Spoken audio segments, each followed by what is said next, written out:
Hello friends, welcome to Jose Tamil health and beauty. கருப்பு அழகு தான், ஆனால் ஆண்களாக இருக்கட்டும் பெண்களாக இருக்கட்டும் வெள்ளையாக இருக்கிறவங்கள கொஞ்சம் பார்த்தோன்னே அவங்களுக்குள்ளே ஒரு இன்ஃபெரிட்டி காம்ப்ளெக்ஸ் இருக்கும். அதாவது அந்த மாதிரி நம்மளும் கொஞ்சம் வெள்ளையாக இருந்தோம்னா இன்னும் நம்ம ரொம்ப அழகாக இருப்போமே அப்படின்ற மாதிரி இருக்கும். அந்த குறைகளை நிவர்த்தி செய்யக்கூடிய ஒரு அருமையான இயற்கையான ஹோம் ரெமெடி தான் இன்றைக்கி நம்ம பார்க்க போகிறோம். இந்த ஹோம் ரெமெடியை நீங்கள் தொடர்ந்து பயன்படுத்தும் போது பார்த்தீங்கன்னா கண்டிப்பாக உங்களுக்கு நல்ல ஒரு பெர்மனண்ட்டான ஸ்கின் ஒயிட்னிங்கை கொடுக்கும். ஃப்ரெண்ட்ஸ், இது வந்து 100% ஷோர். இது நல்ல ஒரு அமேசிங்கான ரிசல்ட்டை கொடுக்கும். இன்றைக்கி நம்ம ரோஸை பயன்படுத்தி நேச்சுரலான ஒரு க்ரீம் எப்படி வீட்டிலே தயாரிக்கலாம். அந்த க்ரீமை நீங்கள் ரெகுலராக, அதாவது அட்லீஸ்ட் ஒரு 10 நாள் பயன்படுத்தினாலே உங்களுடைய எப்பேற்பட்ட கருமை நிறம் சருமமாக இருந்தாலும் சரி நல்ல பியூராக அழகாக வெள்ளையாக ஆரம்பிச்சிடலாம். இது வந்து கரும்புள்ளிகள் பிம்பிள்ஸ் இருக்கிறவங்களும் பயன்படுத்தலாம். அந்த கரும்புள்ளிகள் அந்த ஓப்பன் போஸ் எல்லாமே மறையதை உங்களால் கண்கூட பார்க்க முடியும். ஃப்ரெண்ட்ஸ், இப்போ நம்ம ஹோம் ரெமெடி எப்படி செய்யறதுன்னு ஸ்டார்ட் பண்ணிடலாம். இதுக்கு வந்து லைட் பிங்க் பன்னீர் ரோஸ் கிடைக்கும் மார்க்கெட்டில். அது பயன்படுத்திங்கன்னா இன்னும் நல்லாயிருக்கும். அது எங்கள் வீட்டில் இன்றைக்கி ஒன்று தான் பூத்துது, ஸோ அதனால் அது ஒன்று மட்டும் எடுத்திருக்கேன். அப்புறம் இது வந்து டார்க் பிங்க் பன்னீர் ரோஸ். அதாவது இதுவும் இதனுடைய இதழ்கள் பார்த்தீங்கன்னா உங்களுக்கு ரொம்ப லேசியாக இருக்கும். அதுதான் வந்து பன்னீர் ரோஸ் இதில் வர்றது.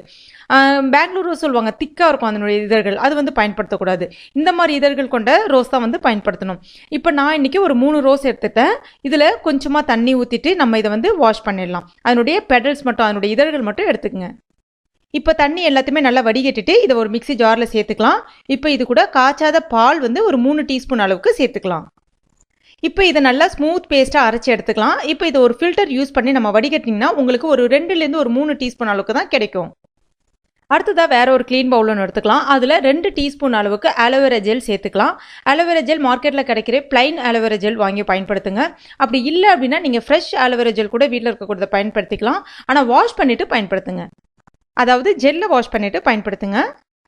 அதுக்கடுத்து இது கூட ஸ்வீட் பாதாம் ஆயில் வந்து ஒரு 2லேருந்து ஒரு 3 சொட்டு அளவுக்கு தான் சேர்க்குறேன். அடுத்ததாக இது கூட ஒரு 3 சொட்டு அளவுக்கு கிளிசரின் சேர்த்துக்கலாம். கிளிசரின் எல்லாம் நாட்டு மருந்து கடையில், ஆர்கானிக் கடையில், இல்லைனா மெடிக்கல் ஷாப்பில் எல்லா இடத்துலையுமே வந்து கிடைக்கும்.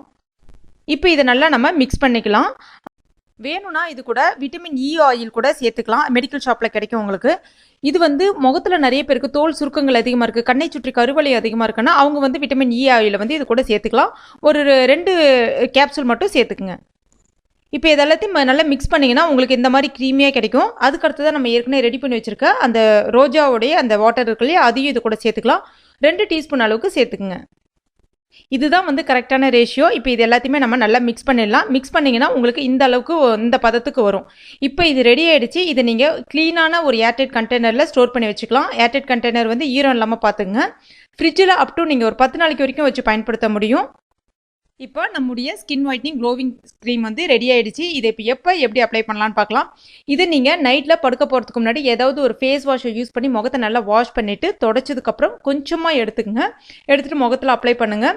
அப்ளை பண்ணும்போது அப்வர்ட்ஸில், அதாவது நல்லா மேலே தூக்குன மாதிரி, முகத்துக்கு மேலே நல்லா தூக்குன மாதிரி அப்ளை பண்ணுங்கள். கழுத்து பகுதியிலையும் அப்ளை பண்ணிவிடுங்க, காது பகுதியிலையும் அப்ளை பண்ணுங்கள். நல்லா அப்ளை பண்ணதுக்கப்புறம் ஓவர் நைட் அப்படியே விட்டெல்லாம் ஒன்றும் வாஷ் பண்ண வேணாம்.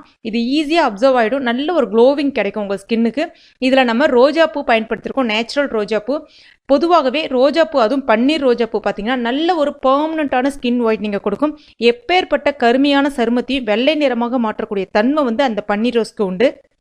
அதுக்கப்புறம் இதில் நம்ம ஆலோவேரா ஜெல் பயன்படுத்திருக்கோம். ஆலோவேரா ஜெல் நேச்சுரலாகவே நம்ம ஸ்கின்னுக்கு நல்ல ஒரு மாய்ச்சரைஸை கொடுத்து நல்ல ஒரு க்ளோவை கொடுக்கும் நம்ம ஸ்கின்னுக்கு. அதுக்கப்புறம் அடுத்ததாக நம்ம இதில் கிளிசரின் பயன்படுத்திருக்கோம். கிளிசரின் நம்ம சருமத்துக்கு நல்ல ஒரு மாய்ச்சரைஸை கொடுக்கும். எல்லா சருமத்திற்குமே கிளிசரின் வந்து ஒரு அத்தியாவசியமான ஒரு பொருள். அது வந்து நம்ம சருமத்துக்கு நல்ல ஒரு ஈரப்பதத்தை கொடுக்கும்போது நம்ம சருமம் நேச்சுரலாகவே நல்ல ஒரு க்ளோவாக வச்சுக்கிறதுக்கு ஹெல்ப் பண்ணுது. அதுக்கு அடுத்து தான் நம்ம பாதாம் ஆயில் பயன்படுத்திருக்கோம். பாதாம் ஆயில் நேச்சுரலாகவே அந்த கருமைகளை மறைய செய்து நல்ல ஒரு ஒயிட்னஸை கொடுக்கக்கூடிய தன்மை வந்து பாதாம் ஆயிலுக்கு உண்டு. இந்த க்ரீமை எல்லா சருமத்தினருக்குமே வந்து ஷூட் ஆகும். அதாவது oil skin, dry skin, combination skin எல்லாருக்குமே வந்து ஷூட் ஆகும். தாராளமாக பயன்படுத்தலாம். நீங்களும் பயன்படுத்தி பயன்பெறுங்கள். இந்த டிப்ஸ் உங்களுக்கு பிடிச்சிருச்சுன்னா மறக்காமல் இந்த வீடியோவை லைக் பண்ணுங்கள், உங்கள் நண்பர்களுக்கும் ஷேர் பண்ணுங்கள். மேலும் இது போன்ற தகவலுக்கு நம்ம சேனலை இது வரைக்கும் நீங்கள் சப்ஸ்கிரைப் பண்ணாத நண்பர்களாக இருந்தீங்கன்னா உடனே சப்ஸ்கிரைப் பண்ணிங்க. கூடவே அந்த பெல் நோட்டிஃபிகேஷன் சிம்பிளையும் மறக்காமல் அழுத்திடுங்க. தேங்க்யூ.